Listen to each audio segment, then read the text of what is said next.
Kawasaki Ninja ZX-10R पहली बार Kawasaki ने unveil की 2004 में। इससे पहले आती थी ZX-9R। उसे डिसकंटिन्यू करने के पीछे कावासाकी का मोटो था कि ZX-9R को ultra narrow चेजी, light weight radial breaks देंगे। और इतने अपडेट्स के बाद कावासाकी ने एक नई स्ट्रेटेजी के साथ ZX-9R को रीलॉन्च किया और इसका नाम बदल कर दिया ZX-10R। ZX-9R का प्रोडक्शन 1994 से 2003 तक चला और इसमें 9 रिजेंबल करता था इसके 899cc 4 स्ट्रोक इनलाइन 4 इंजन को। और ये ZX-9R कावासाकी ने बनाई थी Japanese competitor Honda CBR 900RR Fireblade को ध्यान में रखते हुए। और आज इस बाइक की लेगेसी को ऑलमोस्ट 20 साल हो चुके हैं।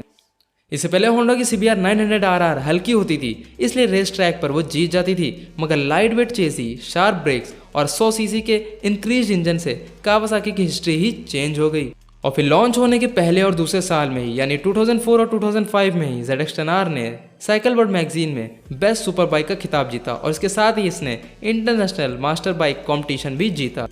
और सोचिए, जहां आज के टाइम में भी बाइक में टाइटेनियम एग्जॉस्ट देना काफ़ी रेयर है, वहीं कावासाकी ने इसे 2005 से ही देना शुरू कर दिया था ZX-10R में। 2006 और 2007 में बाइक में अंडर सीट एग्जॉस्ट के अलावा कुछ भी नया नहीं दिया, लेकिन अंडर सीट एग्जॉस्ट की वजह से वेट 5 kg बढ़ गया, जिसे कावासाकी ने इसके अगले इटरेशन यानी 2008 में वापस सिंगल साइड एग्जॉस्ट दे दिया।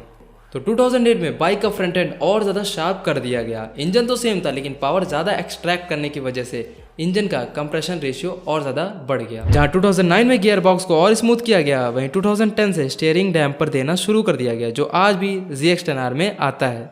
2011 से 2015 तक कावासाकी ने ZX-10R में ट्रैक्शन कंट्रोल और एडिशनल सेफ्टी फीचर्स देना शुरू कर दिया।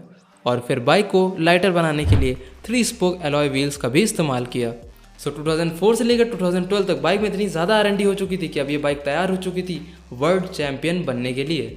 स्कॉट रसल, जो सुजुकी की तरफ से सुपर बाइक वर्ल्ड चैंपियन थे, जिन्होंने डेटोना 200 का रिकॉर्ड 5 बार अपने नाम किया था, उनको 2013 में टॉम साइक्स ने पहली बार हराया था, वो भी ZX-10R। के बाद 2014 में मकाओ ग्रैंड प्रिक्स को स्टुअर्ट ईस्टन ने ZX-10R से ही जीता था। इसके बाद 2015 में super bike world championship season को जोनाथन रिया ने ZX-10R से ही जीता था। इसके बाद जेरेमी टोय का Pikes peak international hill climb का भी ओपन लैब रिकॉर्ड है, जो आज तक बरकरार है।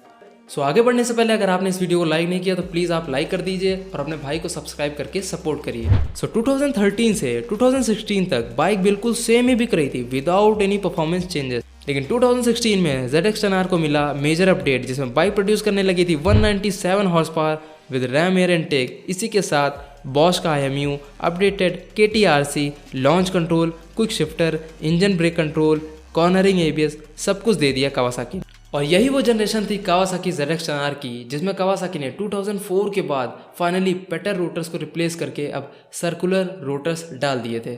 इसके बाद कावासाकी स्पेशल रेस पार्ट्स को भी सेल करने लगा था ZX-10R की लेगेसी को मेंटेन करने के लिए, जैसे कि ZX-10RR, जिसमें light weight carbon parts, Ohlins suspension, upgraded brake and what not.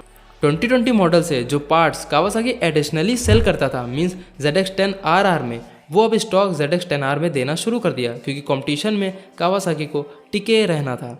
और क्योंकि कावासाकी ने ZX-10R को इंडिया में बहुत डिसेंटली प्राइस किया था, इसलिए ये बाइक धीरे धीरे फेमस होती चली गई। और आज बच्चे बच्चे को हायाबुसा के साथ ZX-10R का भी नाम पता चल गया है। इसमें बहुत बड़ा हाथ है यूट्यूबर्स का भी, जिन्होंने वर्ड ऑफ माउथ एडवर्टाइजिंग से ZX-10R को बहुत ज़्यादा फेमस कर दिया।